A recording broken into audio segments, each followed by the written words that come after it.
बिस्मिल्लाहिर्रहमानिर्रहीम। इब्तिदा करते हैं लेक्चर नंबर 15 की। इसमें आज हमारा जो टॉपिक है वो है डिसाइल्स। इसकी डेफिनेशन कुछ इस तरीके से है कि when the data is divided into 10 equal parts each part is called decile. यानी अगर हमारे पास डेटा है यहाँ इस वैल्यू से लेकर इस वैल्यू तक और डेटा को हमने अरेंज कर लिया है, अब उस डेटा के अगर हम 10 बराबर हिस्से कर लें तो हर हिस्सा क्या कहलाएगा? डिसाइल्स कहलाएगा।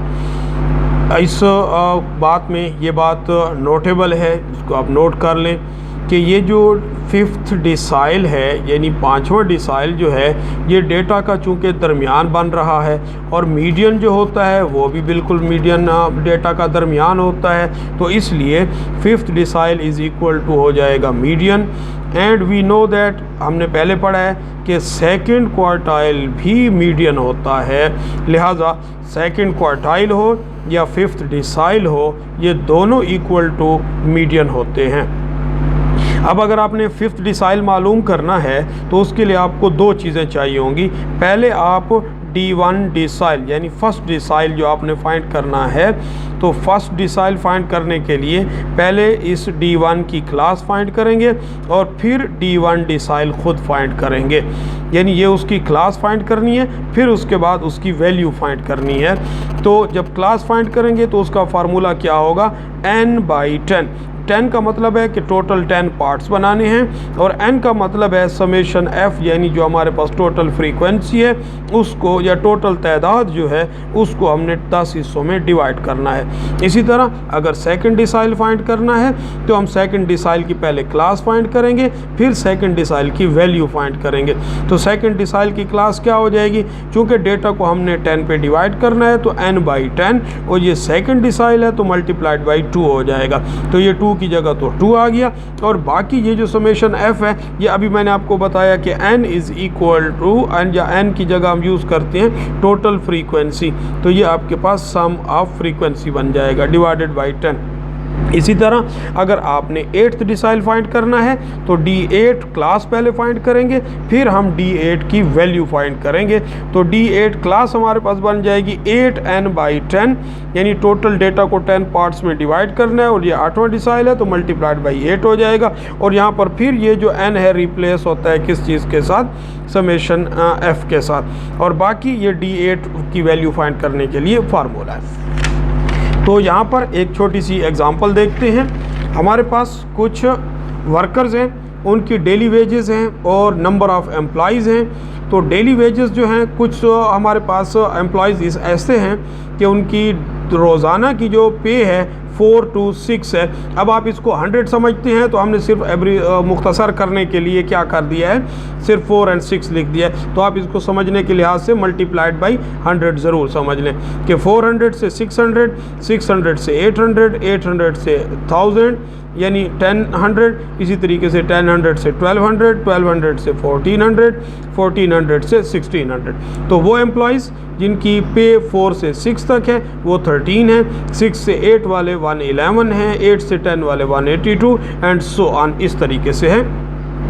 याद रखें, मीडियन फाइंड करना हो, क्वार्टाइल फाइंड करना हो या डिसाइल फाइंड करना हो, और आगे हम एक चीज़ पढ़ेंगे परसेंटाइल, इन सब के लिए क्लास बाउंड्रीज का होना मस्ट है। और यहाँ क्लास बाउंड्रीज ऑलरेडी दी गई हैं। क्लास बाउंड्रीज का क्या मतलब है? जहाँ पे एक क्लास एंड करे दूसरी वहीं पे स्टार्ट होनी चाहिए। तो देखिए एक क्लास जहाँ पे एंड कर रही है दूसरी वहीं से स्टार्ट भी हो रही है, तो क्लास बाउंड्री ऑलरेडी बने हुए हैं। अगर बने हुए ना होते तो आपको तरीका बताया है कि यहाँ स्टार्ट वाली क्लास की जो लिमिट है स्टार्ट वाली, इसके अंदर 0.5 माइनस करेंगे और अपर क्लास के अंदर क्या करेंगे? 0.5 प्लस कर देंगे। तो इस तरीके से ये आपके पास फिर क्लास बाउंड्रीज बन जाएंगी।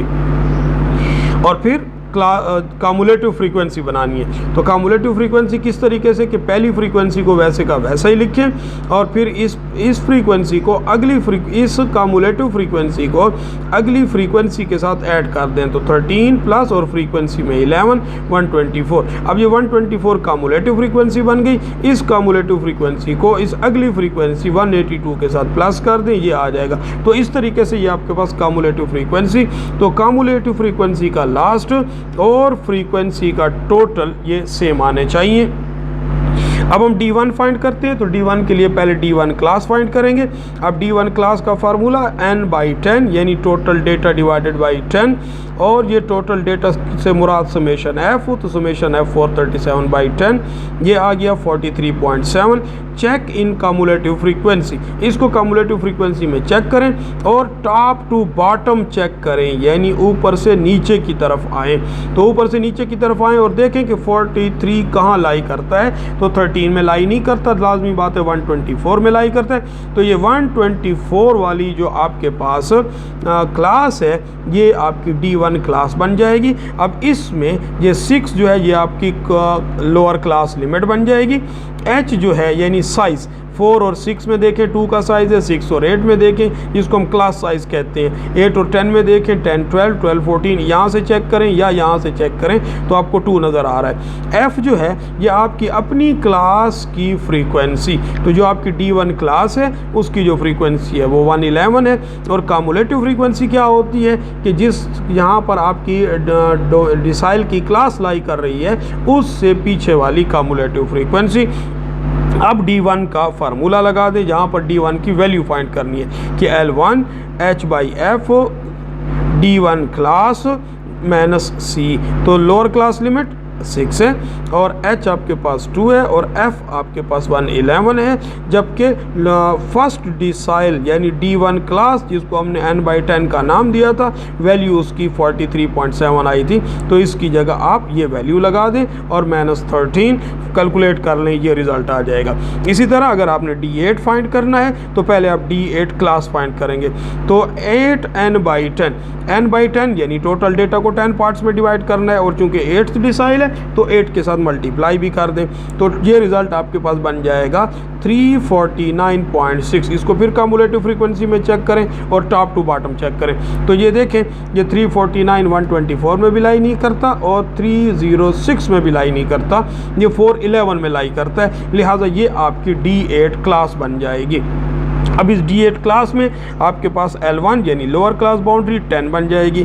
H फिर वही है, ये सेम रहेगा, इसमें कोई फ़र्क नहीं आएगा। अलबत्ता फ्रीक्वेंसी अब चेंज हो जाएगी कि इस क्लास में फ्रीक्वेंसी के नीचे 105 आ रहा है और कम्युलेटिव फ्रीक्वेंसी इसी कम्युलेटिव यहाँ पर आपकी D8 क्लास लाई कर रही है उससे पीछे वाली फ्रीक्वेंसी को दे, उससे पीछे वाली कम्युलेटिव फ्रीक्वेंसी, तो C आपका 306 बन जाएगा। अब आपके पास जो फार्मूला बनेगा वो ये कि D8 is equal to L1 plus H/F 8n/10 यानी 8th डिसाइल क्लास, जो सा भी डिसाइल होगा यहाँ पर उसी की क्लास आएगी और माइनस C हो जाएगा। तो L1 10 है, H 2 है और F 105 है और 8th डिसाइल क्लास आप लोगों ने फाइंड की 349.6 माइनस और कम्युलेटिव फ्रीक्वेंसी यानी D8 क्लास के पीछे जो कम्युलेटिव फ्रीक्वेंसी पड़ी हुई है वो 306।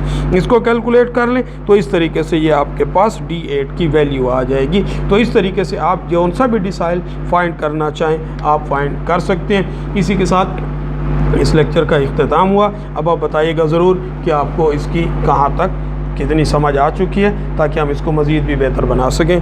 अल्लाह हाफ़िज़।